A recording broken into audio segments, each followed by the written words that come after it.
오늘 우리에게 주신 하나님의 말씀은 요나서 2장 8절에서 10절 말씀입니다. 헛된 우상을 섬기는 사람들은 주께서 베푸신 은혜를 저버렸습니다. 그러나 나는 주께 감사하고 찬양하며 제물을 바칩니다. 주께 맹세한 것은 무엇이든 지키겠습니다. 구원은 여호와께 있습니다.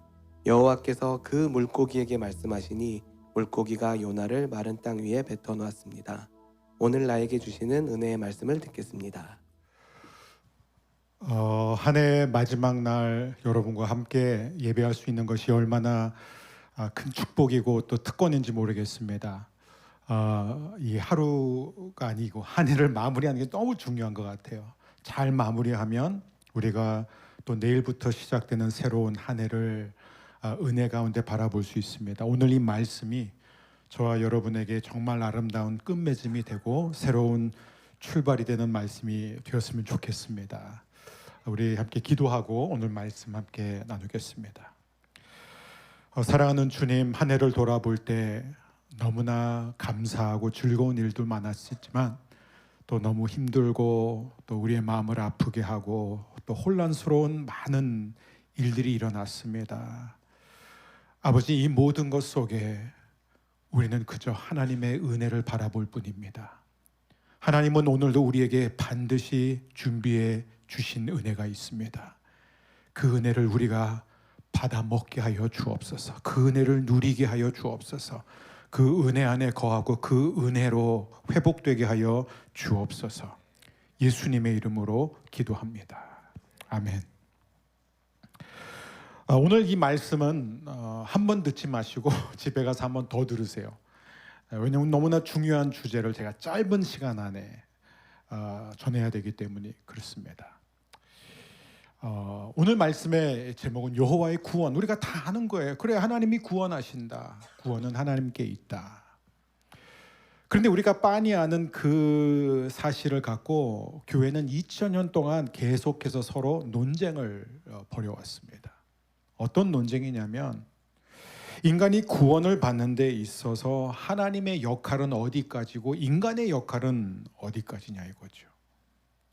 정말 인간이 구원받는 데 있어서 처음부터 끝까지 다 하나님이 하신 거느냐? 그러면 인간은 아무것도 할 게 없느냐? 그냥 전적인 하나님의 은혜냐? 아니면 인간에게도 중요한 역할이 있느냐? 인간의 책임이 모든 것을 결정할 수 있느냐?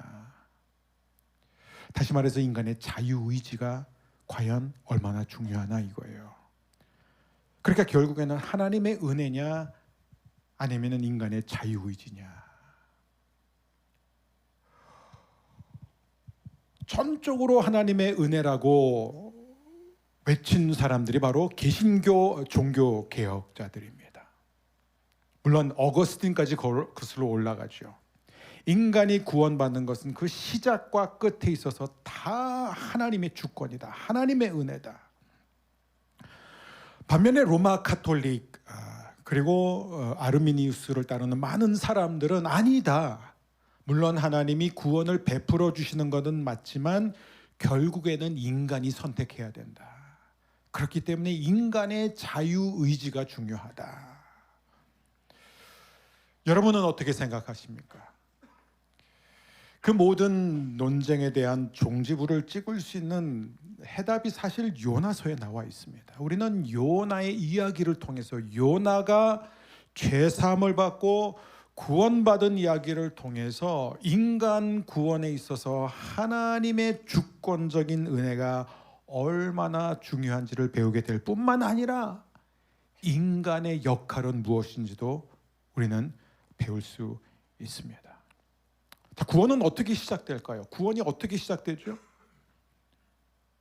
인간이 나 이렇게 살면 안 되겠다.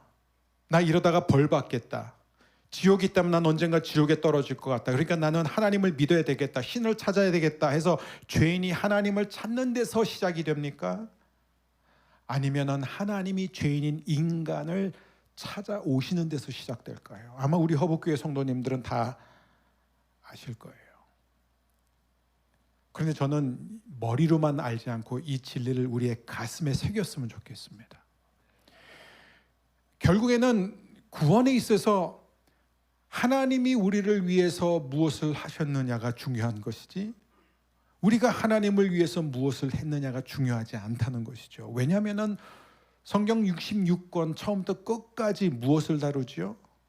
하나님이 우리를 위해서 무엇을 하셨느냐를 다루고 있습니다. 그런데 인간이 하나님을 위해서 뭔가를 하고자 하면요, 항상 사고를 치게 되는 거예요.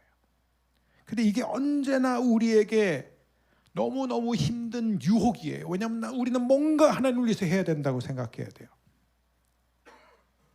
하나님을 위해서 뭔가를 하는 것이 문제가 아니라 하나님이 베풀어 주신 은혜로 하지 않는 게 문제라는 거예요. 내가 은혜로 하지 않는 모든 노력은 우리는 금방 알 수 있습니다. 왜냐하면 내가 열심히 하면 자기의가 생기고, 그리고 그렇게 하지 않는 사람들을 보면서 우리는 판단하고 정죄하게 돼요. 이게 바리새인들이에요.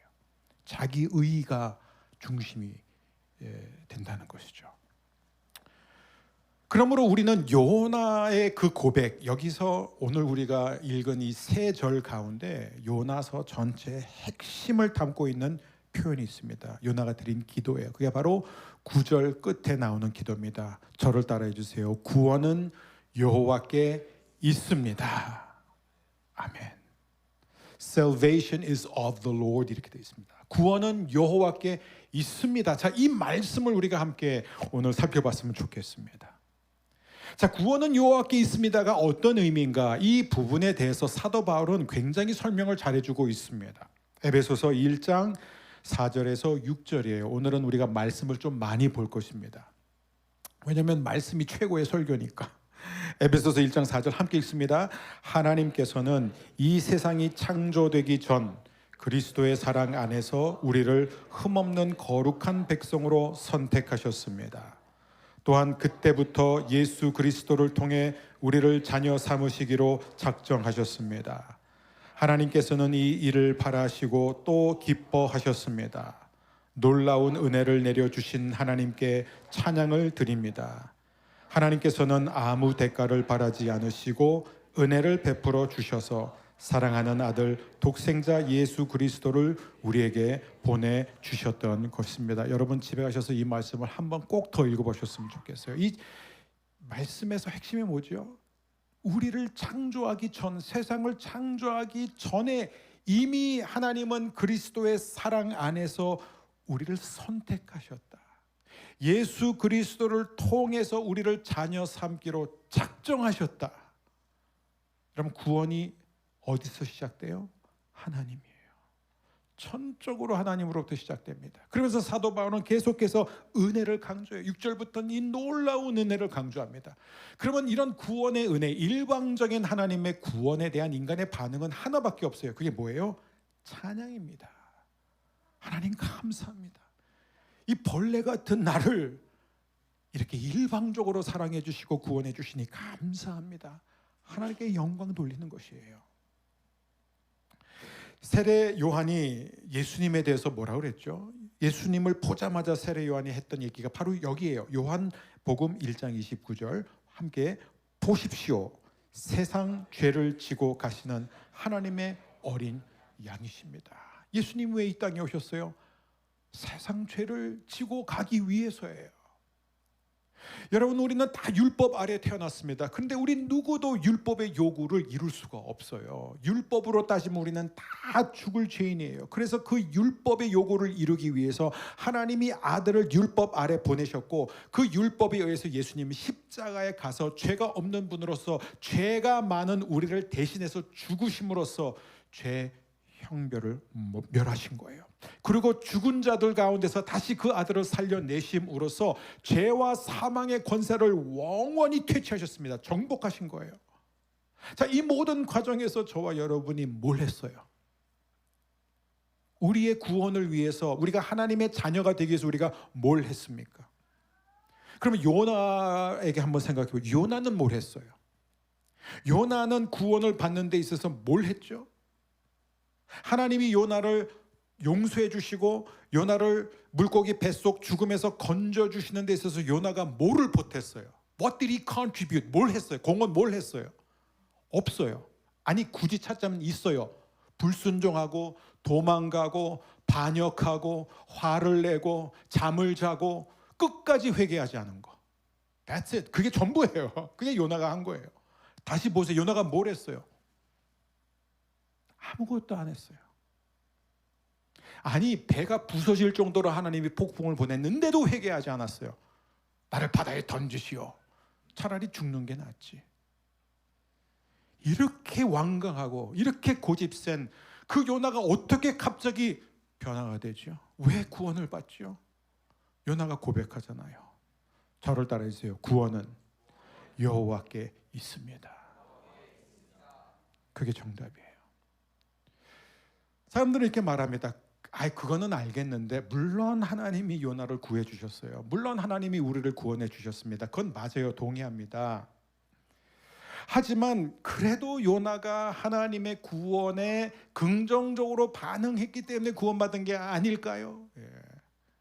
하나님이 요나에게 물고기를 보내주시지 않았다면 요나는 분명히 바다에 빠져 죽었을 거예요. 그런데 물고기가 삼킨 상태에서 요나가 하나님을 찾은 것은 요나의 선택 아니었습니까?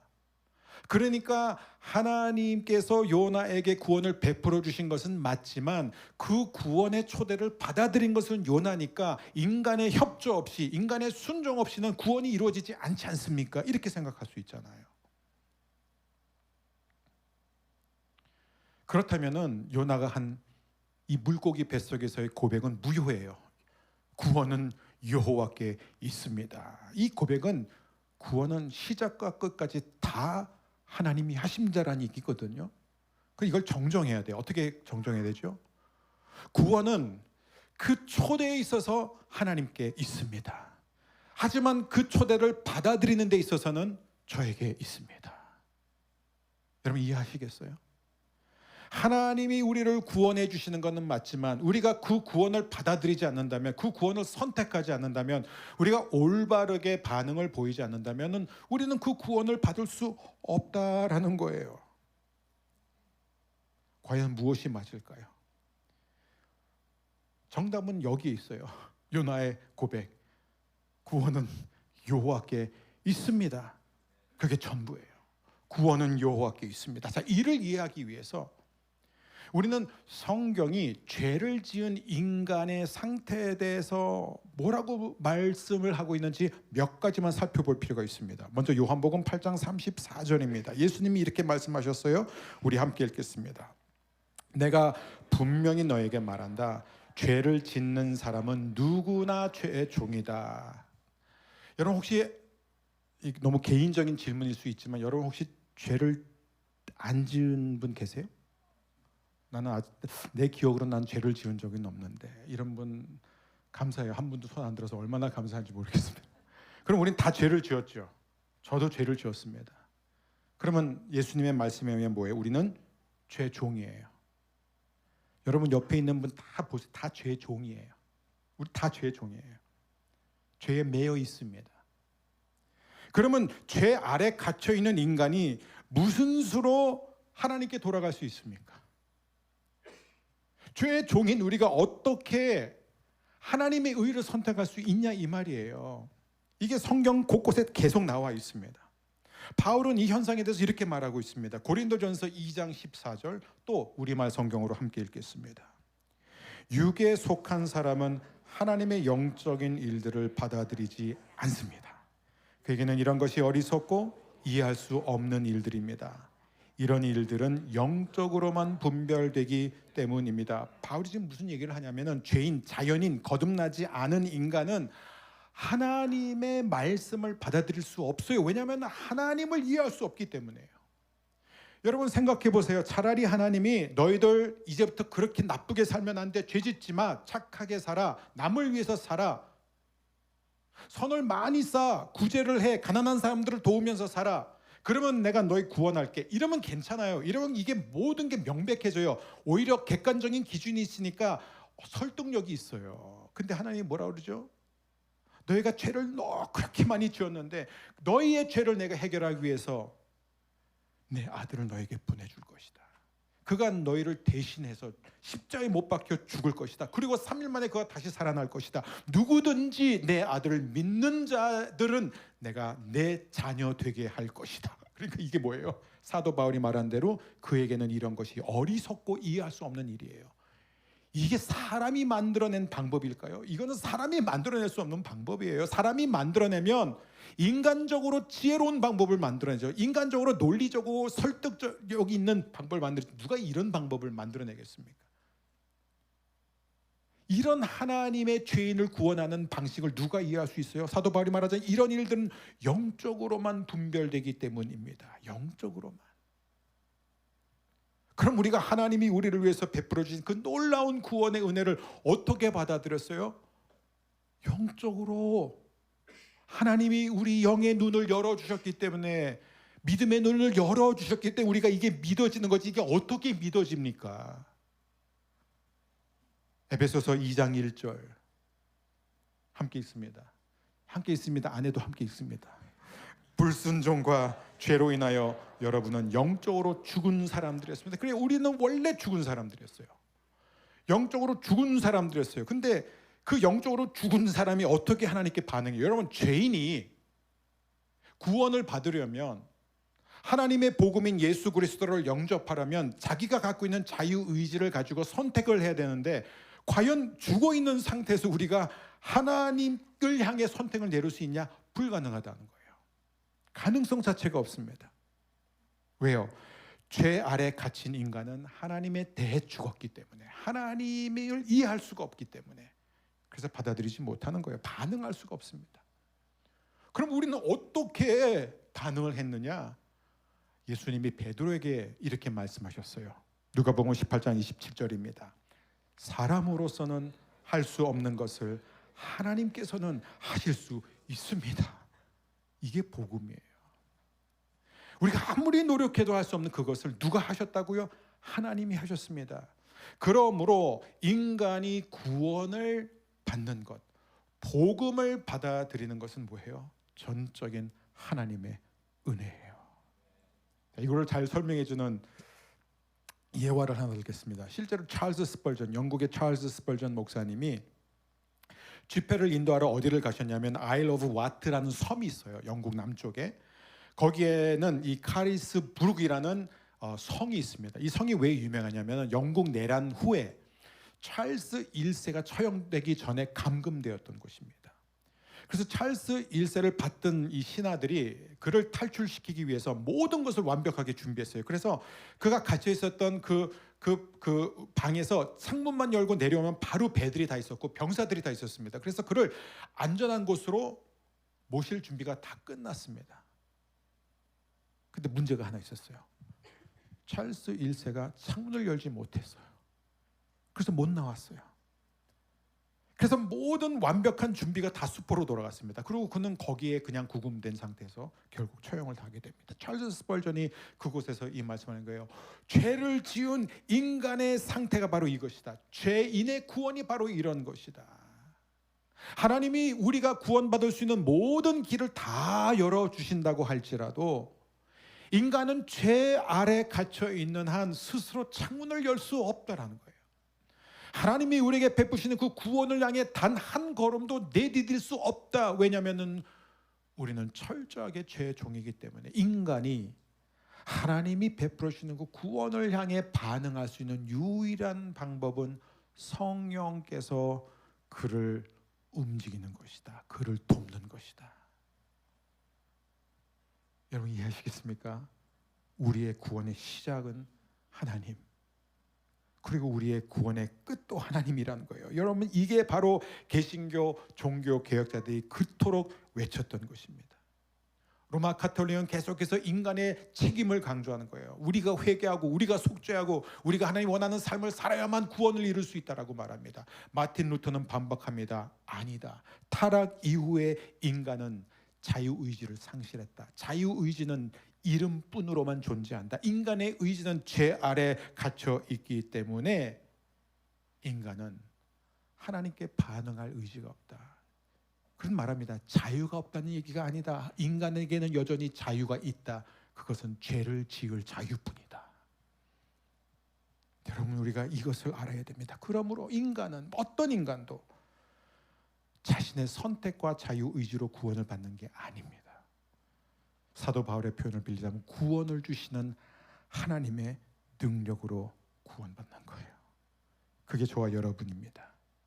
예수님이 세리로 살던 레위를 향해 레위야 나를 따르라 라고 말씀하셨기 때문에 레위가 일어나서 예수님을 따를 수 있었던 거예요. 레위가 내가 이제 예수님 따라야 되겠다, 그렇게 안 된다는 겁니다. 그래서 그가 바로 마태복음의 저자인 마태가 된 거예요.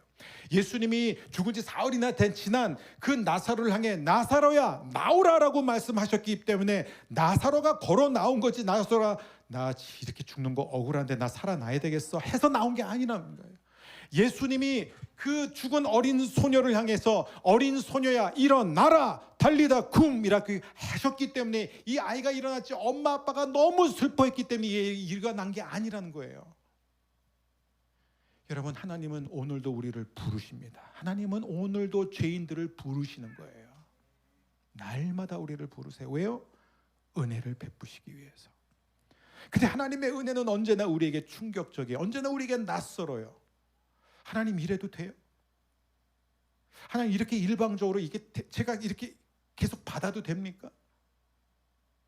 제가 계속 이렇게 누려도 됩니까? 제가 아무것도 한 게 없는데요? 근데 왜 하나님이 계속 저한테 이렇게 대하시죠? 이게 미스터리라는 것입니다. 그래서 아예 사도 바울은 뭐라고 말하죠? 우리가 죄인 오라 하실 때 날 부르소서라는 그 찬양 가사 있죠. 찬송가 가사.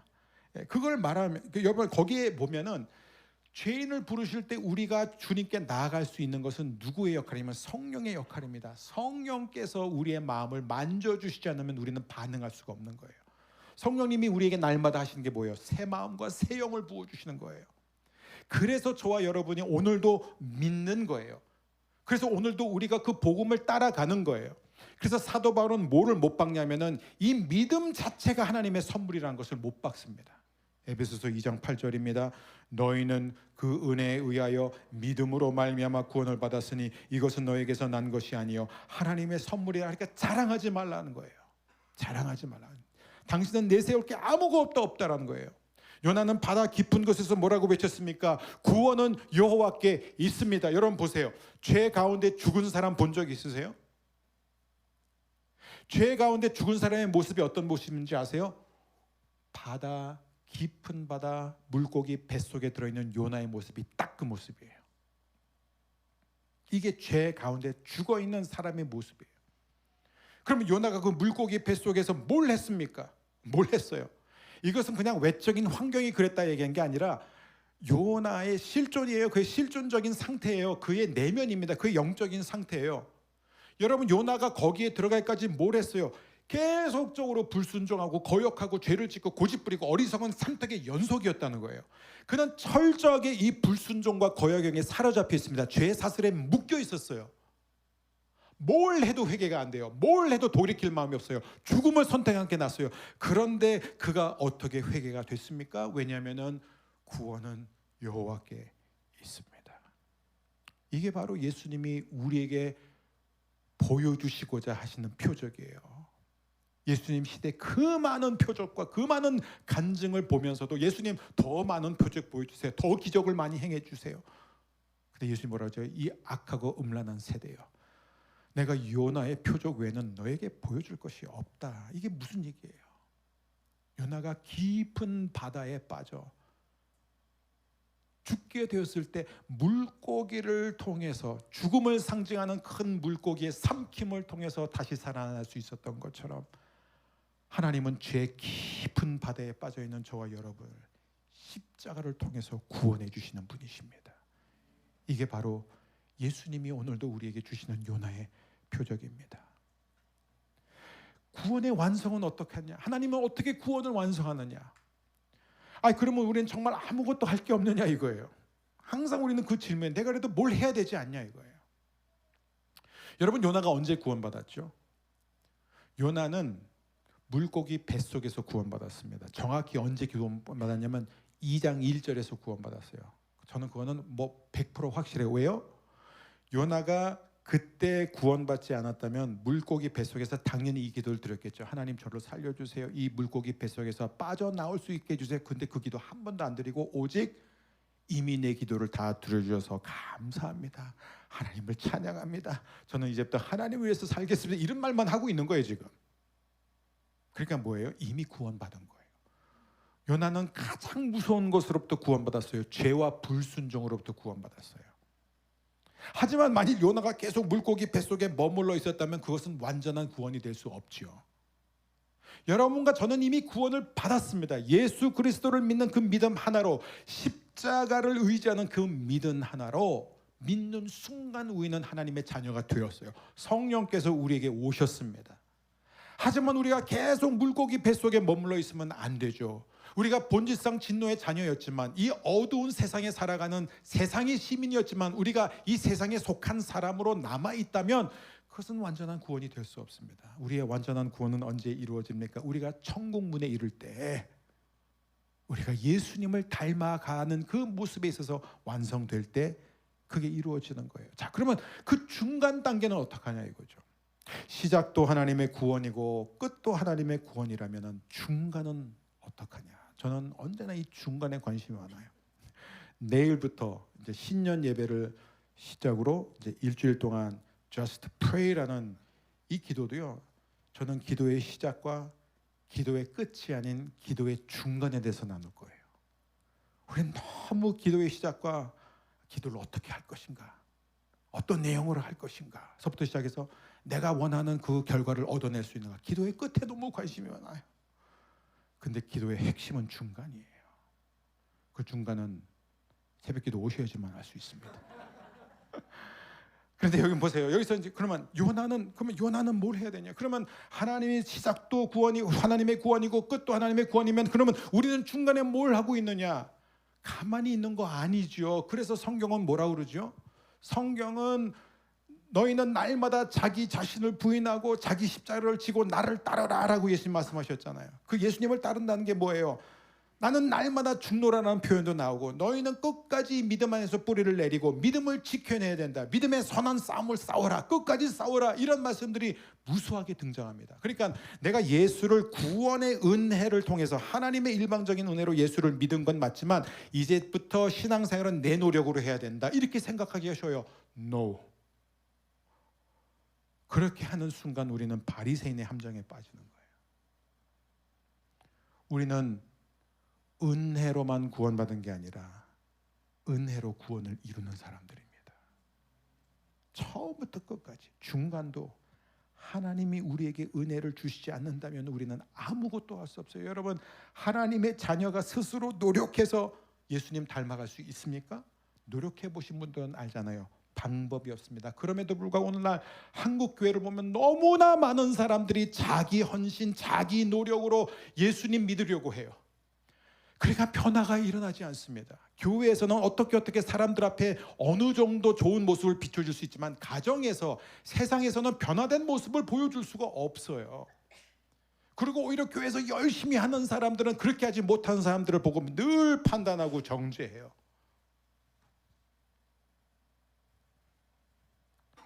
사도 바울은 갓 예수 믿은 지 얼마 안 된 골로새 교회 성도들에게 이렇게 설명을 하고 있습니다. 이게 너무 중요한데요. 우리 현대어 성경으로 골로새서 1장 21, 22, 23절 함께 읽겠습니다.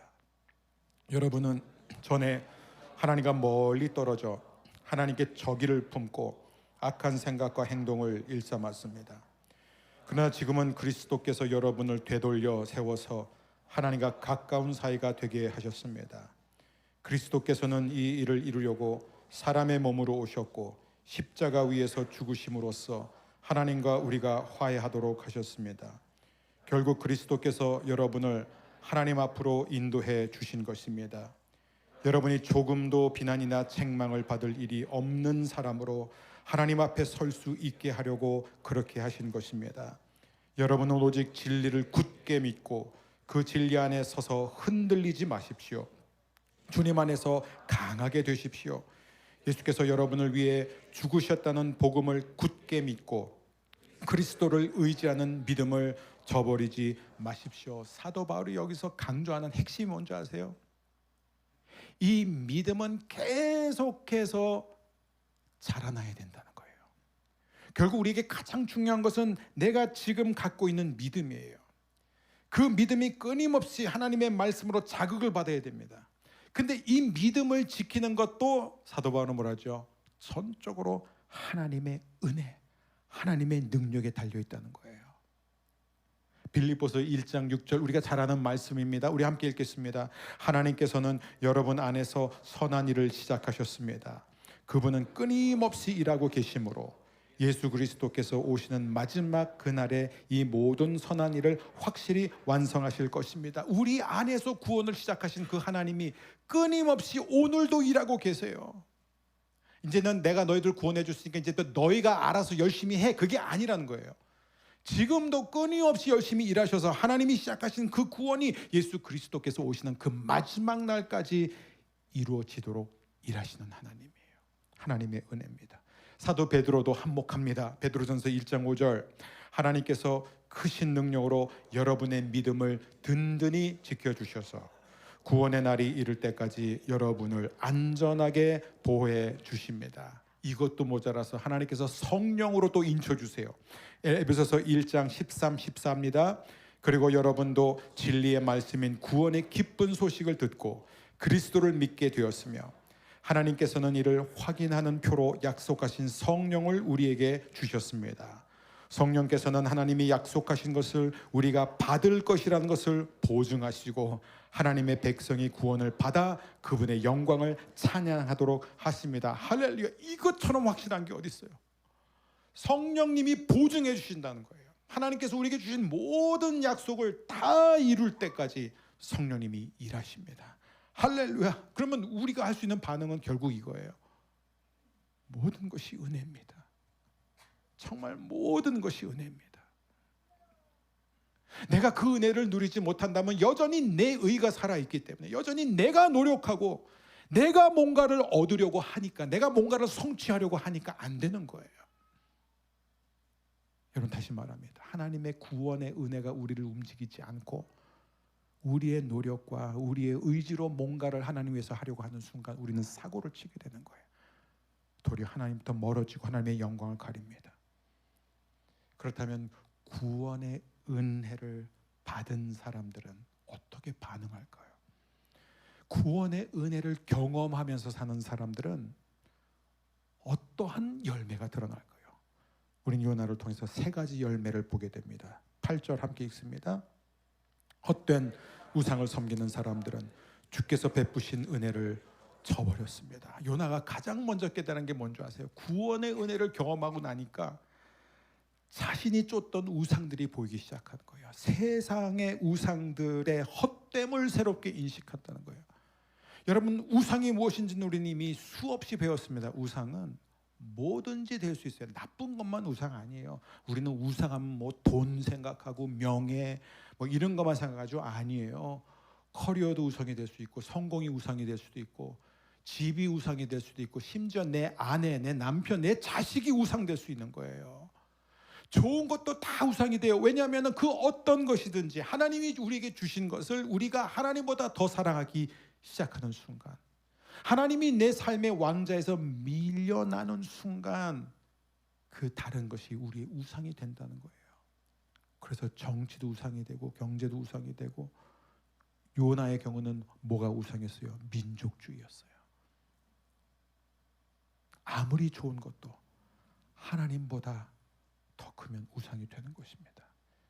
이 우상을 제거하기 시작합니다. 두 번째 증거가 무엇이냐? 9절입니다. 그러나 나는 주께 감사하고 찬양하며 제물을 바칩니다. 나는 주께 감사하고 찬양하며 제물을 바칩니다. 구원의 은혜를 경험한 사람은요, 정말로 하나님을 향한 감사와 찬양이 이 마음에서부터 우러나오기 때문에 그게 하나님을 위한 행동으로 간다는 거예요. 내가 해야지가 아니라. 이런 사람들은 이 구원의 은혜에 반응해서 하나님께 감사와 찬양으로 예배하고 섬기는 사람들은요, 그렇게 하지 못한 사람들을 절대로 판단하고 정죄하지 않습니다. 자신이 오직 은혜로 살고 있다는 것을 알기 때문에. 그 다음에 세 번째 증거, 열매가 무엇이죠? 계속 읽습니다. 주께 맹세한 것은 무엇이든 지키겠습니다. 이게 바로 구원의 은혜를 경험한 사람의 가장 확실한 증거예요. 주께 맹세한 것은 무엇이든지 지키겠습니다. 주님 말씀을 사랑하고 주님의 말씀을 지키겠습니다. 저는 2024년 한 해는 여러분 모두의 삶 속에 있는 우상이 제거되는 한 해가 되기를 축복합니다. 그리고 모든 원망과 불평이 사라지고 그 구원의 은혜 때문에 자신도 모르게 계속해서 감사와 찬양이 흘러나왔으면 좋겠습니다. 그리고 무엇보다도 하나님 주의 말씀을 사랑합니다. 주님 나에게 말씀하여 주옵소서. 주님 말씀대로 이웃을 사랑하겠습니다. 주님 말씀하신 대로 세상을 섬기는 사람이 되겠습니다.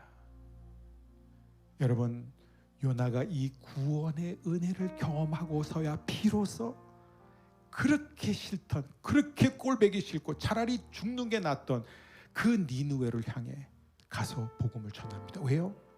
그 사람들이 갑자기 불쌍히 여겨지기 시작한 것입니다. 이 하나님의 긍휼의 은혜가 2024년 여러분을 덮여되기를 주님의 이름으로 축복합니다. 우리 시간에 함께 자리에서 일어나셔서 하나님의 은혜를 노래하며 나아가겠습니다.